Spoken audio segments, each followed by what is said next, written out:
Good morning, Card Beanie. It's RJ back with another video. Let's get to it. Today's random Mike Schmidt item of the day. I have two cards here from 2010 Topps Attack. Very short-lived, thankfully, card game. Kind of like MLB Showcase card game, you know. Baseball cards and games don't mix because cards are collectible pieces that we don't ever want to mess with and play with.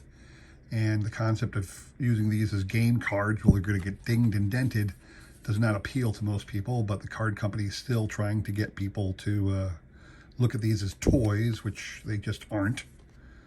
So these are two from Topps Attacks with Mike Schmidt from 2010.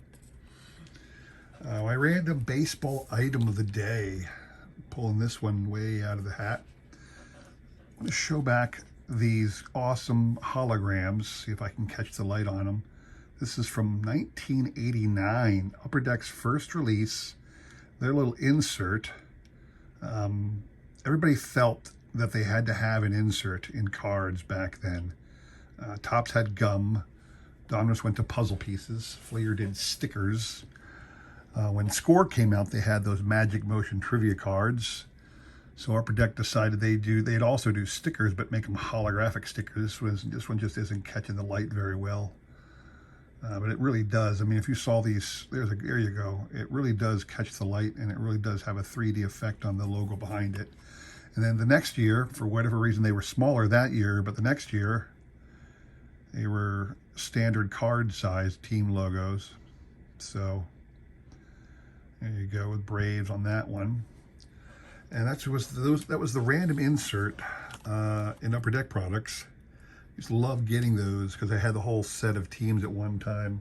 Long since lost. The stickers have no value at all. But it'd be fun to have a whole set of team sets. Anyway, today's trivia question, like always, it is a World Series question because we're in the middle of World Series week for me still. I'm still licking my wounds over the Phillies' recent loss. But again, the Phillies were ousted by a better team.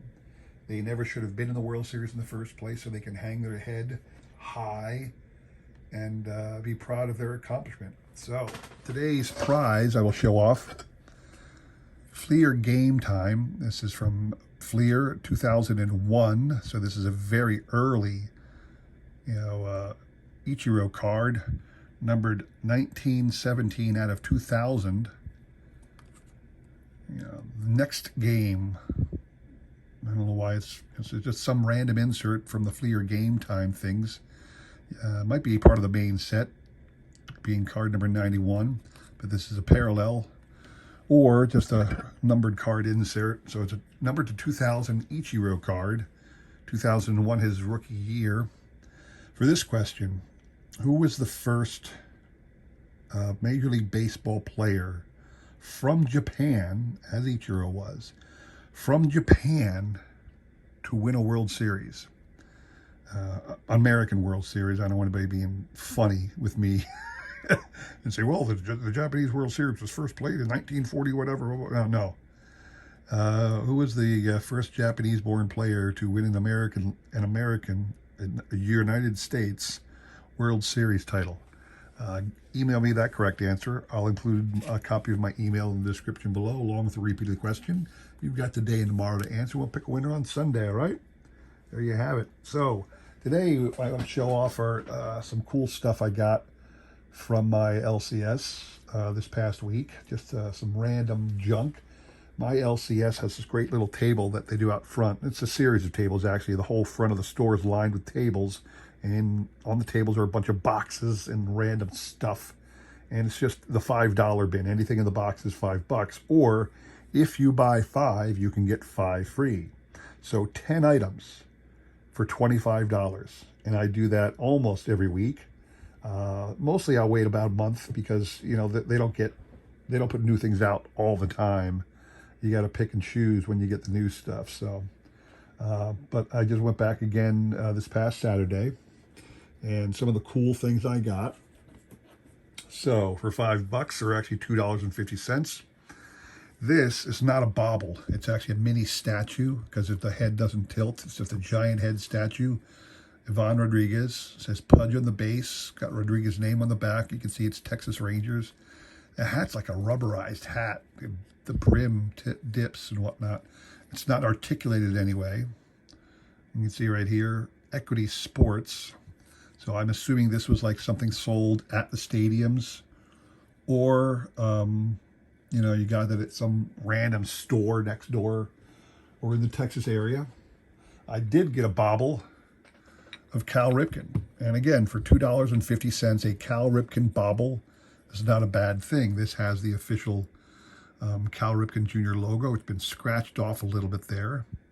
But this is back when he was retiring, 2001. He was doing a Swan song, bobblehead, collector series of Cal. There you have that. Happy to have that for $2.50. Why not? Got an interesting thing here. I had shown off a couple weeks ago something I got at a when I went to the Philly show. I picked up a Babe Ruth card collecting kit, and inside was the same thing I'm about to show you now, but this one is Jose Canseco. So I'm assuming, because I've seen these on the Bay, they did this same kind of collecting kit for a number of players. This one is Jose Canseco. There's this little booklet produced by Collectors Marketing Corp. Had the license from MLB. And you got a little story here. 20 limited edition cards. And in the back, you had a little record, probably about 3 minutes or so of something with somebody talking about Jose, maybe Jose talking to him about himself or whatever. I don't know what's on here. I don't even own a record player.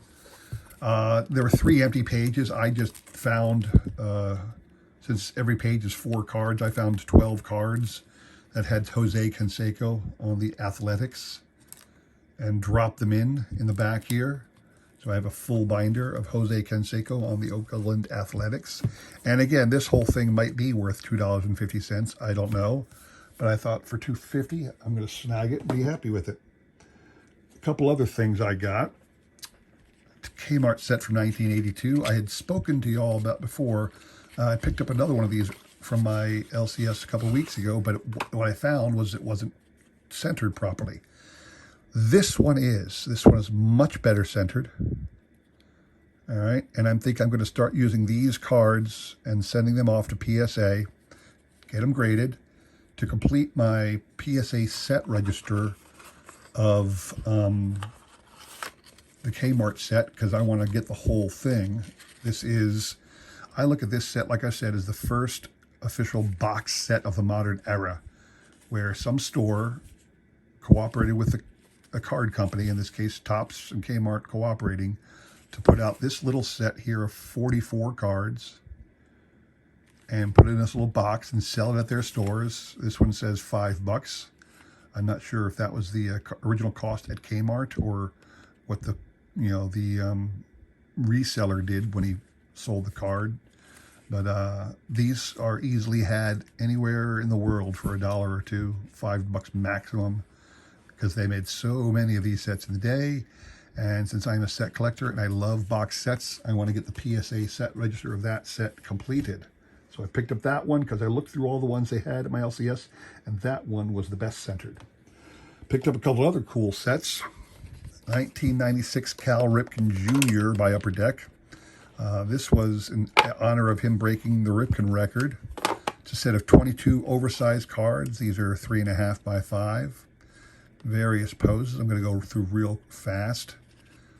Of Cal, a little bio on the back in each case. It's a gold facsimile signature, although there is a version of the cover card you can find numbered out of 2131 and signed in silver ink next to the gold facsimile signature right there.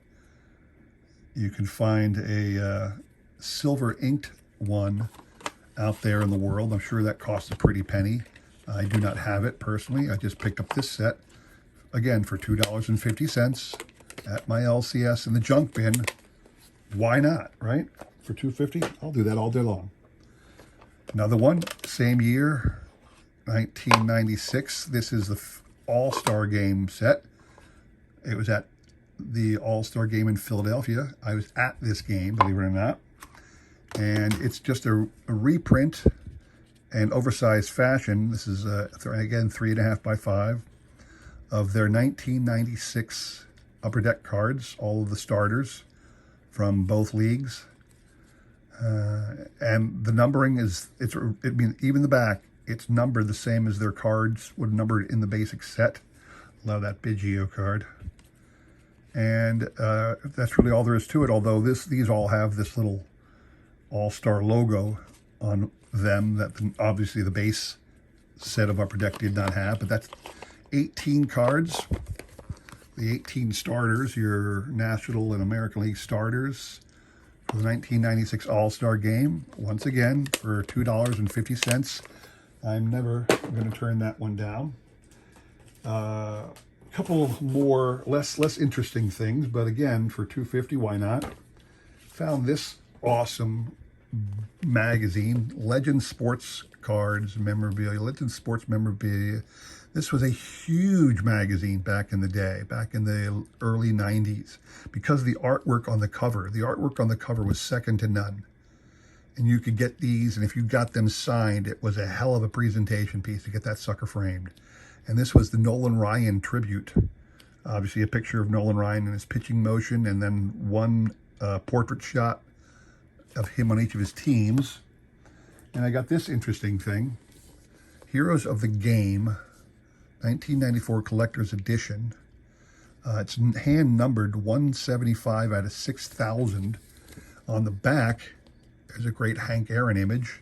And inside, I'm just going to kind of flip through it. It's just talking about some of the games, some of sports' best heroes. And there was like actually a certificate of authenticity included inside. So I snagged this one. It looked like a cool collectible. And again, for $2.50, why not? Lastly, I got two absolutely worthless pieces, but to me, they have some sentimental value. This here, just a lanyard. This says the Phillies' final regular season game at Veterans Stadium. And it lists the date down here, 9/28/03, September 28th of 2003. Produced by Tasty Cake and MLB Paints. There's literally like a ticket-sized plastic holder. So I guess when you bought the ticket, they wanted you to put it in here forever. And always remember you were at the last game at Veterans Stadium. I do not have the ticket. I found this in the $5 box, grabbed it very quickly. Maybe someday I'll be able to find one with the ticket in it. That'd be kind of cool. But they might ask a whole bunch of money, whereas this was $2.50. And then lastly, for $2.50, since I needed to get 10 items, this was the only thing left that was somewhat interesting. This is the 2004 Phillies Video Yearbook. Every year, the Phillies produce, every year since 1988, they've done this. They produced a video highlight reel of their that season. This is from 2004, called First Impressions, because it was the inaugural season at Citizens Bank Park, hosted by Jimmy Rollins and Bobby Abreu, which simply meant they did most of the narration. And the reason I say that this is kind of worthless is because I just got this because I had to find 10 items, and this was the 10th one I just chose to pick. But I also have in my collection this multi-DVD set, a 3-DVD set of every Phillies video yearbook from 2001 to 2008, their road to the championship, so to speak. So clearly, this one falls smack dab in the middle of that. So I have this inside this package, but this one's the stand on its own version. And again, these days videos, like these Phillies video yearbooks, you can watch them for free on YouTube anytime you want. But again, for $2.50, and since I had to pick something to make it worth my while, since it was a free item, really, I snagged it. All right, the last thing I got at the store that day was not out of the junk bin. I went inside, I was kind of looking at other things, and I saw something I've been meaning to get and it's got it on the bay, but buying it there saved me the shipping, plus I got a couple bucks off because I'm a regular. I have had in my collection for some time these two cards. I believe it's 2003. No, 1993. That's stupid. That's so stupid. 1993. 1993 All-Star autographs put up by Nabisco. It was a mail-in thing on various Nabisco snack products to get an autographed baseball card of some of these Hall of Famers. Don Drysdale and Catfish Hunter, and there were others. Now, Don Drysdale died like right in the middle of production of these. I don't know, if they had gotten his full allotment signed yet, but I remember that when I purchased these, I sent away to get these cards, it was like $10 or $5 plus packaging or whatever. I got a different one instead because Don had died. And I don't think he got done signing all the cards or something, but still, I had these two. There were 6 that first year. So I had these 2. I picked up at my LCS the other 4. Got Ernie Banks, Phil Necro, Brooks Robinson, and Willie Stargell. Now, if you didn't notice, all the pictures, they're airbrushed. There's no MLB logos, because this was done with the permission of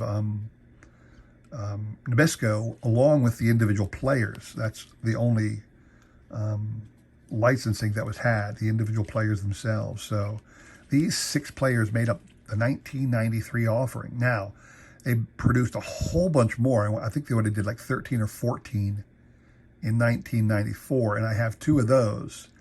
I have to get more. My LCS does have a couple stacks of those cards as well. I don't know that they have them all, but that's something I'm probably going to go back and try and acquire, because this, to me, these 6 cards make up a full set. This is the full set of 1993 Nabisco All-Star cards, All-Star autograph cards. It's the whole set of them. So these 6 cards, in my mind, represent a set. And I've got those 6 Hall of Famers autographs on these cool cards.